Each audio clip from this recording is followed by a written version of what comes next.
Hi there. So today we'll be testing out the Fuji 50 F1. Testing as a, you can call it an experience shoot. I'm not trying to do a technical shoot. If I have technical observations, I'll definitely talk about them. But the intent is to find out how it is to shoot with a 50 F1 lens. F1 on this Fuji system, it's a one of a kind lens by Fuji. It's a very interesting lens. Just because you can go down to F1, right? Now today I'm just shooting in natural light, and in the next few weeks I'll also try and do a shoot in low light conditions, in sunset conditions, with this lens, because it can go as wide as F1, so it can take in so much light in sunset conditions. Hello and welcome to Frames TM. Subscribe if you're new to the channel and subscribe if you're not new to the channel but have not subscribed yet.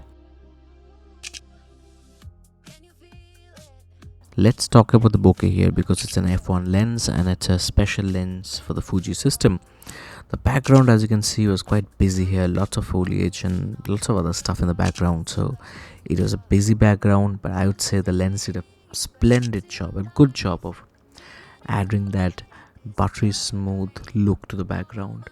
This lens is probably the only one of the Fuji system that can give you so much blur in the background, so much bokeh in the background.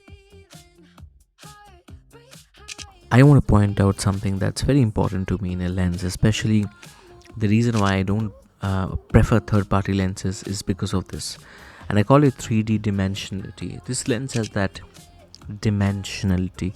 Let me explain. Look at the photos and try to guess the distance of the subject and the background. Do they seem to be on the same plane, or do the background looks further away? It's not a question of just blur or bokeh. It's about that sense of depth. Now look at the leaves and try to see if you can sense that distance between the leaves, the ones that are closer to the camera and the ones that are not so close to the camera. Can you feel a distance?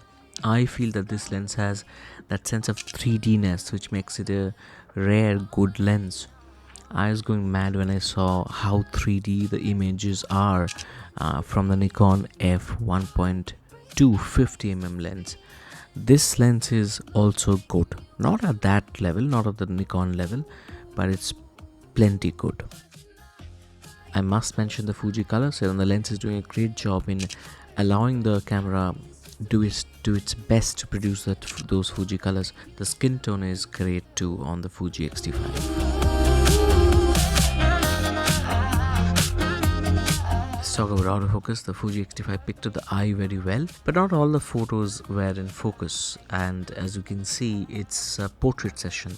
We are not jumping around. I would say about 60% of the photos have the lens's best focus. It's okay. It's nothing great. It's not bad. It's okay.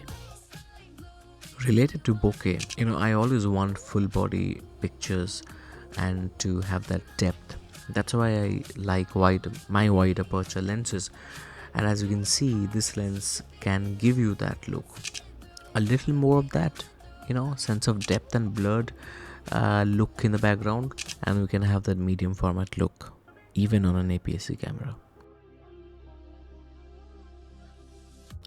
Honestly, this does remind me of an 85 1.8 on a full frame, or even an 85 1.4 on a full frame, or something in between, maybe between the 85 1.8 and 1.4, which is why I shot with the 56 1.2.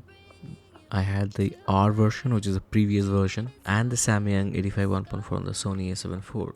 Watch the next video to see a comparison with the Sony, and then the video after that to see how this lens, the 50 F1, compares with the 56 1.2 and the Sony full frame 85 1.4.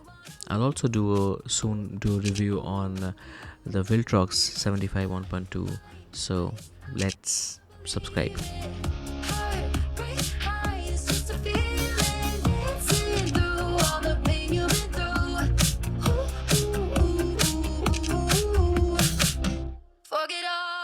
There is a bit of purple and green fringing, as you can see there, but it is expected, and honestly I almost had zoomed in by 500-600%, which is, there's very little purple and green fringing, but it is there.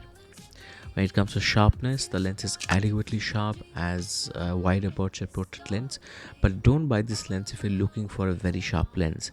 This is not the sharpest lens that I've used. I've used multiple systems, and I can tell you that on Sony and the Samyang 135 1.8, despite being a third-party lens, that lens is much cheaper and way sharper than this one. I'm not going to compete this lens with modern full frame lenses from Nikon or Canon, like the 50 and the 85 1.2s, or even Sony's 50 1.2 and 1.4 lenses. But the thing to note here is that this lens will give you a very nice organic feel, and that is worth $1 million. You can be happy shooting with this one. Alright, subscribe to the channel, and I'm going to see you very soon with another one.